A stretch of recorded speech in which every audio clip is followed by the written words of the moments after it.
ETF index mutual funds నేర్చుకుని stock మార్కెట్లో రాణించాలనుకుంటున్నారా? వెంటనే ఈ నెంబర్కి కాల్ చేయండి. నమస్తే, వెల్కమ్ టు సుమన్ టీవీ. ప్రస్తుతం మనతో పాటు ఉన్నారు business and finance analyst Nandi Rameshwar Rao గారు. నమస్తే సార్. నమస్తే.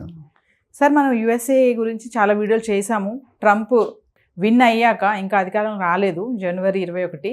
ఈలోపు చాలా కార్యక్రమాలు వేగంగా జరుగుతున్నాయి. అందులో ముఖ్యంగా రేపు ట్రంప్ బాధ్యతలు చేపట్టాక ఫస్ట్ సైన్ చేసేది ఇల్లీగల్ ఇమిగ్రేషన్స్. మనం ఒక వీడియోలో కూడా మాట్లాడుకున్నాం దీని గురించి. మళ్ళీ ఒక్కసారి అంటే మొత్తం అంతా జల్లెడ పడుతుండగా ఇంతమందిని సెలెక్ట్ చేసేసారు తిరిగి పంపించేయడానికి. అందులో 18,000 మంది మన ఇండియన్సే ఉన్నారంట.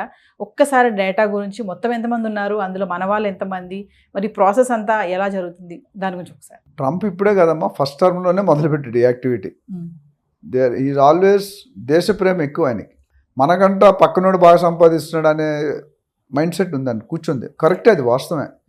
మనం ఉన్న కష్టాలు, మనం అనుకున్న ఐక్యూ అని నేను చెప్పాను లాస్ట్ టైం, మళ్ళీ రిపీట్ చేస్తాను. Every 4th engineer or doctor from America is from India. Every 4th engineer from India is from South India. Every 4th engineer from South India is from Andhra, Telangana. ఇది analysis. ఒక company, పెద్ద company publicity చేసి marketing promotion. అంటే నేను చెప్పేది ఏంటంటే 25% మనమే అక్కడ ఆక్యుపై చేసాం, 1:4. So it's not a only జాబులే కాదు, బిజినెస్, పెట్రోల్ పంపులు, రెస్టారెంట్లు, ఏదైనా సరే మనల్ని రాణిస్తున్నారు. సో అది వాడు మింగుడు అవట్లేదు.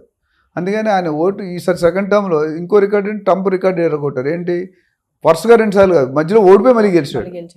వుండెడ్ టైగర్ అంటారు. వుండెడ్ టైగర్ ఏమంటో తెలుసు కదా, చూస్తే మిమ్మల్ని కాటేస్తుంది. ఇప్పుడు ఆ టైంలో ఉన్నాడు ఆయన.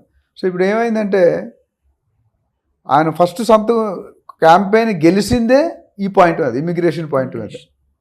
ఎందుకంటే he has committed to the public of US that మా ఫస్ట్ ఎఫర్ట్ ఇల్లీగల్ వీసాస్ కానీ ఇల్లీగల్ ట్రాన్సాక్షన్ కానీ ఏమైనా ఉన్నాయి వాళ్ళందరినీ పురుగులు, చెడు పురుగులు ఏదన్నట్టు ఏరేస్తాం, పంపించేస్తాం. అప్పుడే చెప్తే ఆ నిర్ణయమే వాళ్ళు గెలిచాడు ఆయన.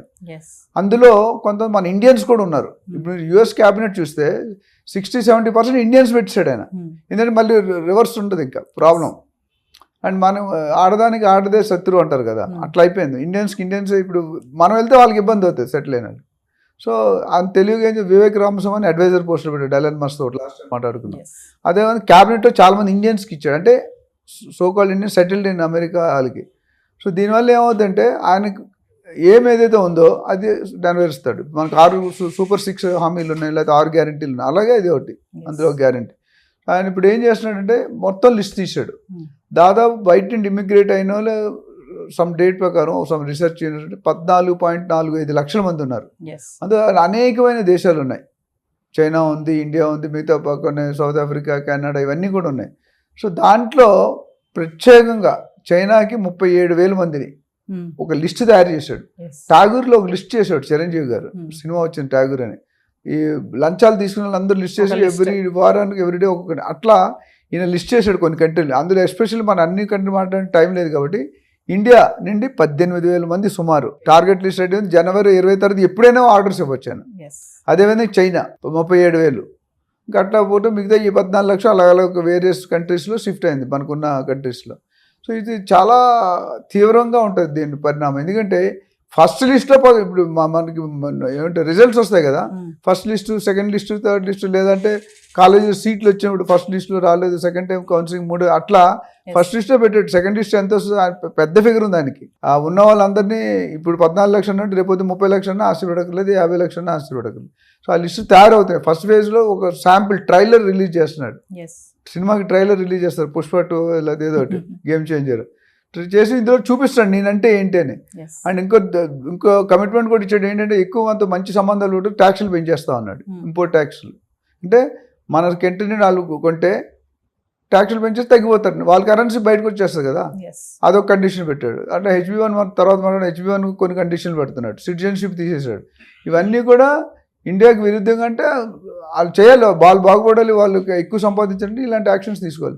అయితే నష్టపోయేది ఎవరు, తీసేస్తున్నారు, జాబ్ తీసేస్తున్నారు. ఇప్పుడు ఆల్రెడీ నాకు కస్టమర్స్ ఉన్నారు కొంతమంది, నార్త్ కెరోలినా, కాలిఫోర్నియా, టెక్సాస్, ఇవన్నీ మంచి ఏరియాలు. సో అక్కడ ఆల్రెడీ లాస్ట్ 2 ఏళ్ళు ముందే కొంతమంది ఉద్యోగాలు పోయామంట. ఎందుకంటే యూఎస్లో ప్రాజెక్ట్స్ రావట్లేదు. ప్రాజెక్ట్స్ అయితే ఎక్కడిస్తారు జీతాలు, డమ్మీ ప్రాజెక్ట్స్ పెట్టుకొని శాలరీ, ఎందుకంటే శాలరీ వచ్చిన ప్రూఫ్లు అయితే 2 నెలలు వెళ్ళిపోవాలి, ఖాళీగా ఉండకూడదు. వీళ్ళు ఏం చేస్తున్నారు, శాలరీ అని తీసుకోకుండా ఎవరైనా ఏజెంట్ మాట్లాడుకొని డమ్మీ ప్రూఫ్ అంటే నామకి కోసం శాలరీ ఇచ్చినట్టు వీళ్ళే డబ్బులు ఇచ్చి సంథింగ్ చేసేసి Yes. ప్రూఫ్ చూపించారు. ప్రూఫ్ చూపితే వెరిఫికేషన్ వెళ్ళిపోతారు. అది చాలా అదంతా ఇక్కడ ఇండియా మీద పడుతుంది. వాళ్ళందరూ ఎక్కడికి వస్తారు, బయట ఇండియాకి వచ్చేస్తారు కదా. Yes. 18,000 రేపు పొద్దుట 1,80,000 అవ్వచ్చు. ఆల్రెడీ 2023లోనే 1,00,000 పైగా పంపించాడు బ్యాక్కి. ఇప్పుడు ఈ నెక్స్ట్ ఈయనున్న 4 yearsలో 2 లక్షలు 3 లక్షలు ఎగిరిపోతారు నా ప్రకారం. మరి పాత వాళ్ళు సిటిజన్ 15-20 సంవత్సరాలు గ్రీన్ కార్డ్ వచ్చే వాళ్ళని ఏం టచ్ చేయలేడు ఆయన. కొత్తగా లేటెస్ట్ గ్రీన్ కార్డ్ రాని వాళ్ళని, కొత్తగా వెళ్ళే వాళ్ళని పాలసీ టైట్ చేస్తాడు. Yes. చేసి they will take that action. But this is going to have a very severe impact on the country economics. Economy ఇప్పుడు సాఫ్ట్వేర్ వాళ్ళు చాలా మంది ఈఎంఐలు కడుతున్నారు. ఎలా కడతారు, జాబులు పోతే 1,00,000-2 లక్షలు ఈఎంఐ. ఇప్పుడు ఒక్కొక్కటిగా 5 లక్షలు శాలరీ అనుకోండి, 2 లక్షలు 3 లక్షలు ఈఎంఐ కడుతున్నారు ఖర్చు తీసిగా.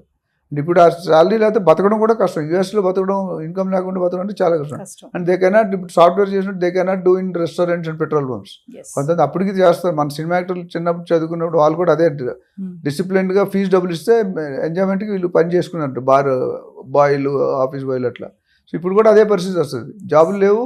అందరూ కూడా రియల్ ఎస్టేట్ ఎక్కువ చూస్తున్నారు. ఇప్పుడు మీరు చూసుకుంటే మిగతా బిజినెస్లతో పాటు రియల్ ఎస్టేట్ ఏ క్వాలిఫికేషన్ అక్కర్లేదు, ఏ రాత. నాకు ఇవాళ మార్నింగ్ ఒక సాఫ్ట్వేర్ ఇంజనీర్ ఫోన్ చేశాడు. సార్ నాకు 90,000 జీతం, నాకు 3 పిల్లలు, ఒక భార్య, చాలట్లేదు సార్, రియల్ ఎస్టేట్ చేస్తాను, నాకు ట్రైనింగ్ కావాలని వచ్చాడు. శాలరీ ఎక్కడ సార్, నాకు కనీసం 5 లక్షలు సంపాదించాలనుకుంటున్నాను. Is ready to spend money and take the training. అంటే నాకు ఇప్పుడు 10 కాల్స్లో frankly speaking 3-4 calls software engineers దగ్గర నుండి వస్తున్నాయి. ఎస్పెషల్లీ లాస్ట్ 1-2 yearsలో. అంతకుముందు అంత ఉండేది కాదు. ఇప్పుడు they are part time work చేస్తూ కూడా పార్ట్ టైం చేస్తున్నారు, కొంతమంది ఫుల్ టైమే చేస్తున్నారు. సో మేమేం చెప్తున్నా, ట్రైనింగ్ తీసుకొని 4 డీల్ చేశాక నమ్మకం వస్తే అప్పుడు రిజైన్ చేయాలి, లేదా రిజైన్ ఇది పోతే నా గరక నా ఘాటుగా. సో ఓవరాల్గా Trump is going to a big headache, అందులో డౌట్ ఏమీ లేదు. ఆ హెడేక్ని తట్టుకునే వాళ్ళు ఓకే, తట్టుకోలేని వాళ్ళు ఏం చేయలేదు, they will be out of the campus. Sir ఇంకొకటి, ట్రంప్కి చైనా పైన చాలా వ్యతిరేకత ఉంది కదా సార్. 37,000 మందిని సెలెక్ట్ చేశాడంటే రెడీ పంపేయడానికి. అంటే రేపు పదవి చేపట్టాక చైనా పైన ఎలా ఉంటుందంటారు? ఇంకా స్ట్రిక్ట్గా ఉంటుందంటారా? In front there is crocodile festival, ముందుంది మొసళ్ళ పండుగ. ఇది జస్ట్ అంతం కాదు, ఆరంభం మాత్రమే. అంతం గెలిచేసరికి చాలా తేడాలు వస్తాయి, చాలా రిలేషన్ దెబ్బతింటాయి. బయటికి బాయ్ అని హక్ చేసుకుని ఇప్పుడు మోడీని ఎంత పొగుడుతాడు ట్రంప్, మామూలుగా పొగడ్డు. కానీ జరిగేది జరుగుతూనే ఉంటుంది. బ్యాక్ ఆఫ్ ద స్క్రీన్ వేరు, ఫ్రంట్ ఆఫ్ ద స్క్రీన్ వేరు. So impact is going to be very high. China అంటే పచ్చగడ్డేస్తే బగ్గుమంటుంది. సో అది మనం అంటే తిరిగి పంపించే ప్రక్రియ స్టార్ట్ చేసి బాగా దాని మీద ఎక్కువ ఫోకస్ పెట్టారని అంటారు Trump. One of the main reason. అందుకని ఇప్పుడు ఆయన ఇండియా ఉన్న ఒకటి పెట్టాడు. మెయిన్గా మనం డోజ్ అనే బాడీ మాట్లాడాం, directorate of government efficiency. Government వాళ్ళకి టార్గెట్ ఏమి ఇచ్చాడంటే ట్రంప్ గారి ఇద్దరికి, by 2026 our economy has to grow. ఎందుకంటే బైడెన్ దీంట్లో పెద్దగా విశేషాలు జరగలేదు, మ్యాటర్ అంత కనిపించలేదు.